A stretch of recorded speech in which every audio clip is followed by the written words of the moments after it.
Okay, now we go for the next panel. Tadi sebenarnya kita udah ngomong di backstage bahwa Jerffrey actually can speak bahasa juga, tapi maybe little I can gitu kali ya. Mungkin maksudnya pasti, tapi untuk nanti mungkin menjawab pakai bahasa Inggris boleh gitu ya.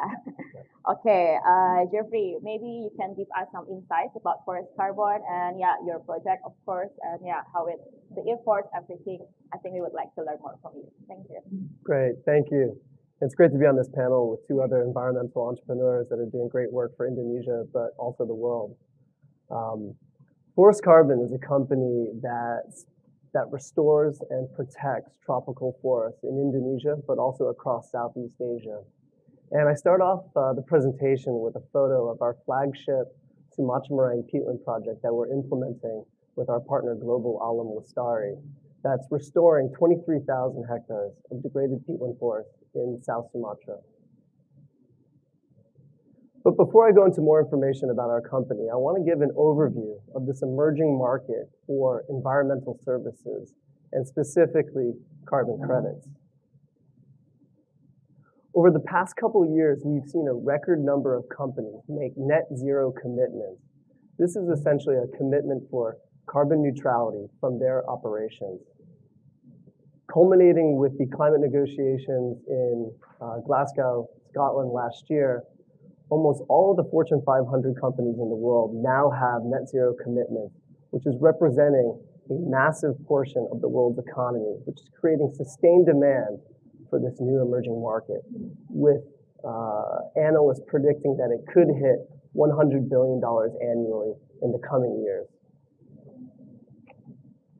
Companies aren't just making commitments, they're acting on them.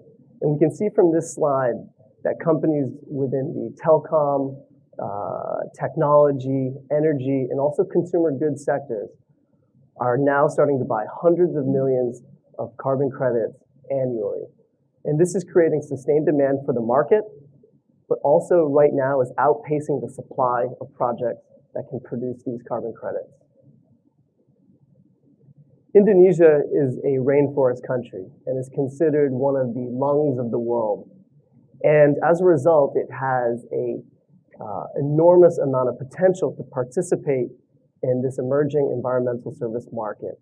One, because it's home to some of the world's largest tropical peatlands and also mangrove forests, which store some of the most amounts of carbon compared to any other ecosystem.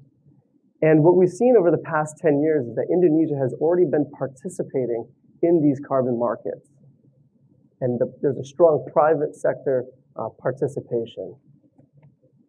Here you can see that going back to 2010, there have been renewable energy projects, but also large-scale forest conservation and restoration projects that have been generating carbon credits over the past decade. This is not a new sector, but it's one that's been maturing slowly in the country and is poised to expand greatly in the coming years. And you can see that these projects are located across the country in Sumatra, all the way up in Aceh. We also have, there's projects in Java, Kalimantan, and Sulawesi. And the number of these projects is set to expand in the coming years as more and more projects come online. And so far, Indonesia has been producing over 15 million carbon credits per year for the voluntary markets. And I expect this number to double in size very shortly. Specifically for nature-based solutions, Indonesia was an early mover with projects certified going back all the way to 2016 and representing the majority of carbon credits produced in Southeast Asia. Now other countries in Southeast Asia are also producing, like Cambodia, but with Indonesia's vast forest estate, this number is set to expand as well, with Brazil being the largest producer of carbon credits from nature-based solutions in the world right now. But Indonesia has a chance to become the global leader. And now I want to tell you a little bit about my company, Forest Carbon. We've been working in Indonesia since 2010, protecting threatened tropical forests. And we believe that the work we're doing is helping reduce climate risk by protecting biodiversity, stopping deforestation, ensuring that watersheds are protected, and also, more importantly, investing in rural local communities. making them more climate resilient.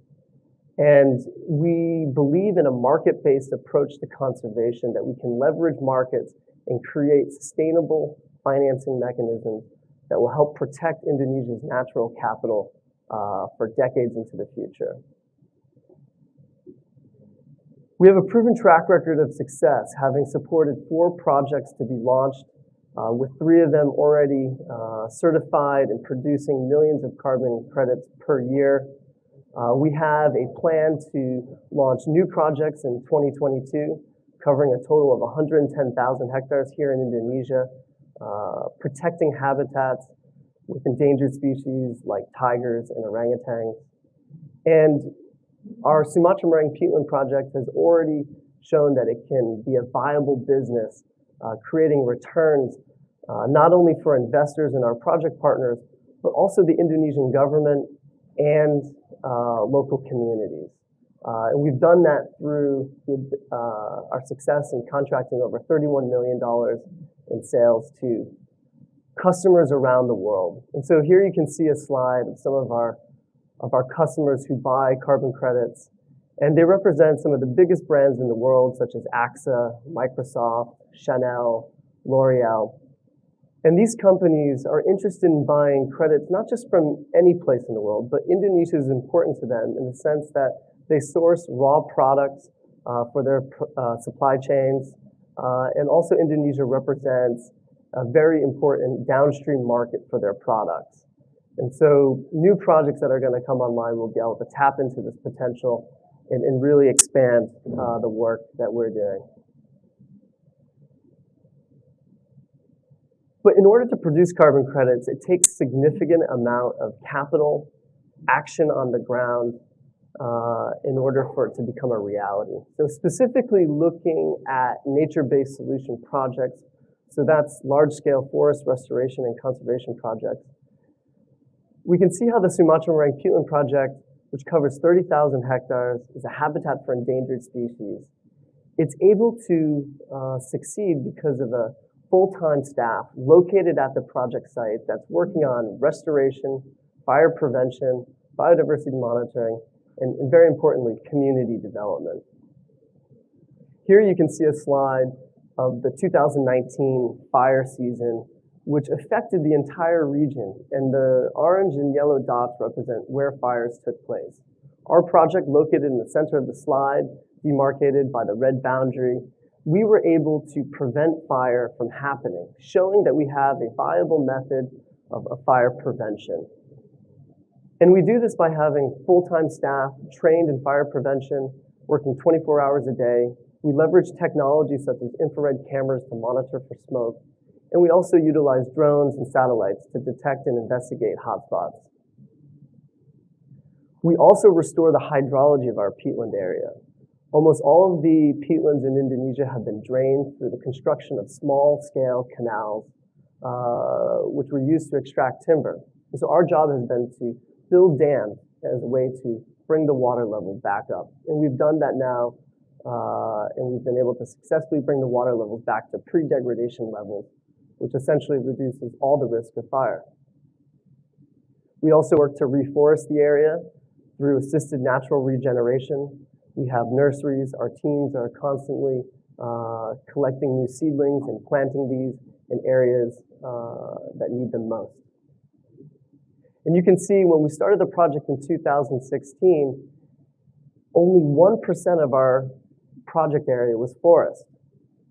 And when you look at that number now, at the end of 2021, we now have closed canopy forests covering 25% of the project area. Again, showing we have a proven model of forest restoration that can be scaled and replicated in other parts of Indonesia.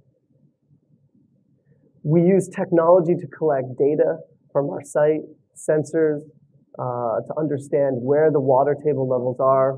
This helps us analyze fire risk, but also to show our investors and our buyers of carbon credits how successful we are in restoring this natural ecosystem. We also pull all of our environmental and management data into an online project dashboard, which allows us to effectively manage the project from our offices in Jakarta in collaboration with our field staff. We monitor for biodiversity. We have camera traps located throughout our project site, and this allows our team of experts to estimate and understand our biodiversity populations. And last but not least, one of the most important things we do is invest in our local communities. Without their participation and support, we wouldn't be able to achieve the success that we have. We've done that through creating local jobs and major investments in education and healthcare systems. And so with that, I'd like to end it, and thank you.